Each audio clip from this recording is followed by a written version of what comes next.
What's going on, Dodgers Nation? Doug McCain here. You can follow me on Twitter and Instagram at DMac_LA. For up-to-the-minute Dodgers news, be sure to subscribe to the Dodgers Nation YouTube channel. Hit that subscribe button. Hit that notification bell. And if you want to see us post even more Dodgers content, smash that like button. And as always, I want your takes down below in the comment section. Today's Dodgers Nation question of the day. What kind of impact do you think that Clayton Kershaw will have for the rest of the season? Will he have no impact, some impact, or a big impact? So you've got three options: none, some, or big. I want your takes down below in the comment section. And for all latest Dodgers news, head over to DodgersNation.com.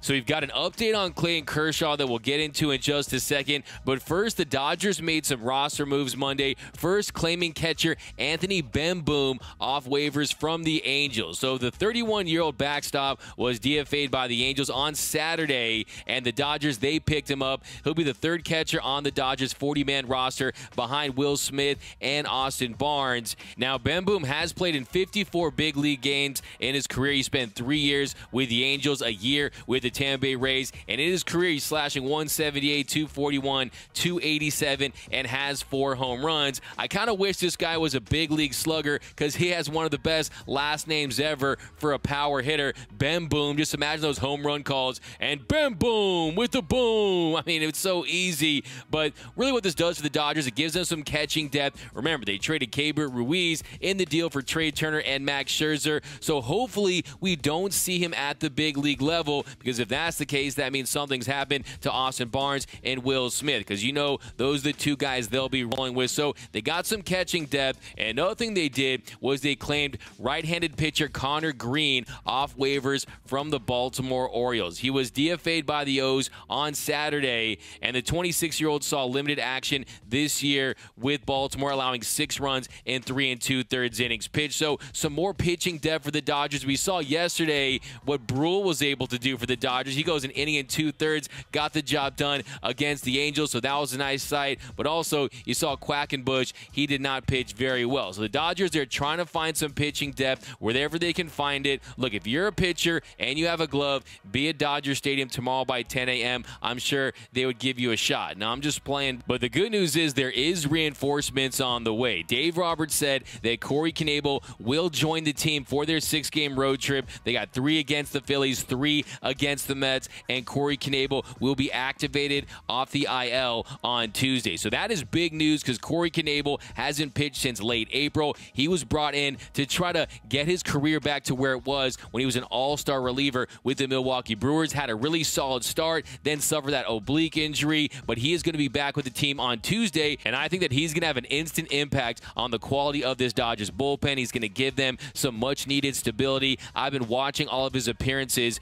in OKC. He struck out the side the other night. His fastball looks electric. He has that curveball, and the Dodgers need him to be that high-leverage guy that they hope he would be when they picked him up after the Brewers non-tendered him in early December of last year. So let's not forget, he was one of the best relievers in the game at one point, so that's a big development. And also, how about Brusdar Graterol this weekend with the big punch-out of Shohei Ohtani? He was like, the show must not go on, gets the big punch-out, helps the Dodgers get that big win. So you saw the use of that slider, too, to set up that heater. It's going to be big for Brusdar moving forward, and I think that he's ready to take the next step. Now, the biggest news today is that the Dodgers, in order to make room for Bembroom and Greene, they transferred Clayton Kershaw and Danny Duffy to the 60-day IL. Now, anytime you hear the words Clayton Kershaw and 60-day IL in the same sentence, you're definitely going to freak out a little bit, but he can still return on September 5th. Danny Duffy can still return on September 15th, but it's definitely not what you want to hear, because he was going to throw a simulated game on Sunday,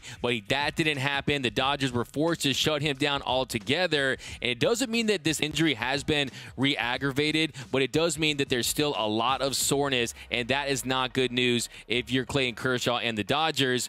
And Dave Roberts gave us an update on Clayton Kershaw's injury status, and he was asked if Clayton Kershaw is close to picking up a baseball. Here's what he had to say.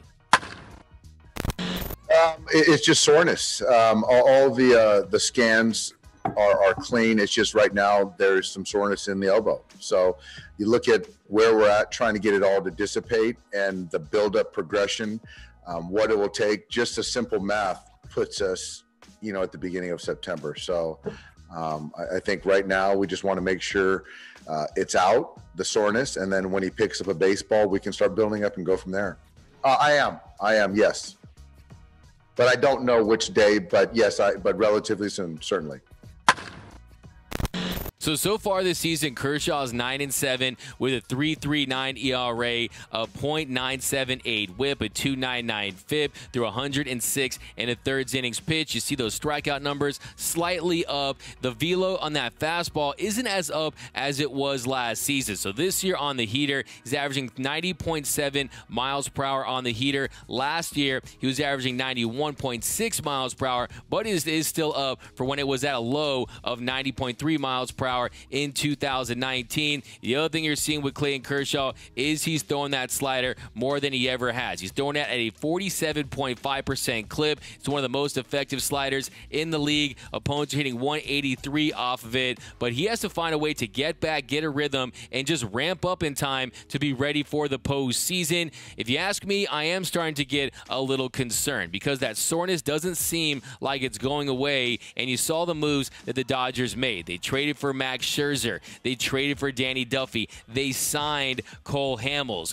Those guys, two of them being lefties, you just kind of wonder, are they putting themselves in a position where if Clayton Kershaw has to shut it down, are they going to plug him in to those spots? So it is a good thing that we do have an organization that is thinking ahead, that is giving themselves a contingency plan in the event that Clayton Kershaw can't go for the rest of the way. But this team, they need him. This team feeds off Clayton Kershaw. He's one of the leaders, and I just can't imagine a Dodgers postseason run without Clayton Kershaw. Last year in the postseason, he had a sub-3 ERA, over 30 innings pitched. He got it done in October, and I think if he comes back and he can get fresh, he can really help this team. So maybe it'll be a plus when it's all said and done because he'll have a little more left in the tank. So I'm hoping that that's the case, and that's why they're slow playing it. But the Dodgers, they need their starters back, giving them innings. And you know Clayton Kershaw, he wants to be back on that mound as soon as possible. But for the rest of the way, I still think that he's going to have somewhere in between some impact and a big impact. I'm still optimistic that this training staff, that Clayton Kershaw can get right and they can get him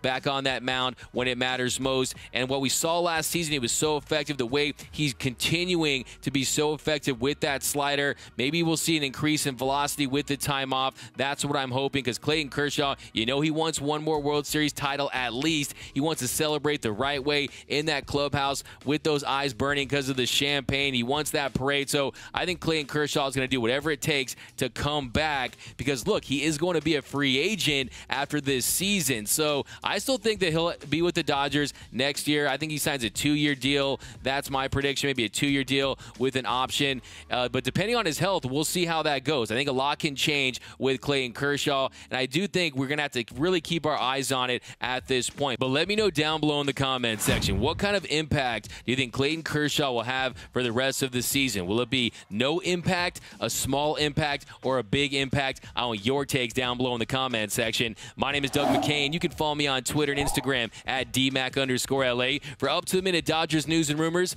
be sure to hit that subscribe button, hit that notification bell, and if you want to see us post even more Dodgers content, smash that like button. For the latest Dodgers Nation merch, head over to gearup.la. For the latest Dodgers news, head over to DodgersNation.com. And until next time, think blue, bleed blue, and I'm out.